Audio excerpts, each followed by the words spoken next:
$47 billion valuation থেকে একটা company কিভাবে জিরো ভ্যালুয়েশনে মোটামুটি চলে আসে, উইওয়ার্কের কাহিনীটা এরকমই অদ্ভুত আজব একটা কাহিনী। 2010 সালে উইওয়ার্ক শুরু হয় Airbnb for office.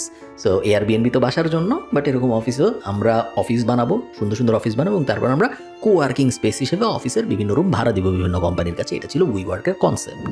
Vishal Vishal office ওরা বানায়, সুন্দর পুল, ভিতরে এই ভিতরে সেই, কফি হ্যান ত্যান হাবি যাবি, মানে দুনিয়ার সবচেয়ে সুন্দর সব অফিস ছিল উইওয়ার্কের কাছে। মজার ব্যাপার কি জানেন, এই কোম্পানির যে ফাউন্ডার অ্যাডাম, সে ছিল পুরা পাগল। প্রাইভেট জেট, প্রতিদিন পার্টি।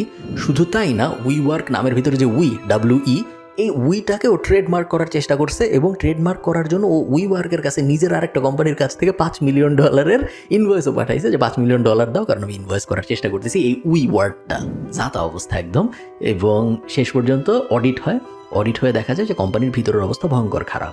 দেখা যায় যে প্রত্যেক $2 খরচ করলে উইওয়ার্কের $1 লাভ হয়। আপনি চিন্তা করেন যে একটা কোম্পানি $2 খরচ করলে ওদের $1 প্রফিট হয়, মানে ওরা 50% লসে চলতেছে। পুরোটাই একটা শো। কোম্পানির আসলে কোনো ইনকাম ছিল না। ফাউন্ডারকে বের করে দেওয়া হয়, সিইও যে ছিল সে পরিবর্তিত হয়ে যায়। $45 বিলিয়ন থেকে জাস্ট $1 বিলিয়ন 1.5 বিলিয়নে চলে আসে তখন উইওয়ার্ক। এবং এই মুহূর্তে উইওয়ার্ক ধুকে চলতেছে। এখনো দেউলিয়া হয় নাই, বাট সবাই ভাবে যে আগামী বছরই হয়ে যাবে, তারপর আগামী বছর হয়ে যাবে, বাট তারপরে আর হয় না। দেখা যাক উইওয়ার্ক কতদিন চলতে পারে।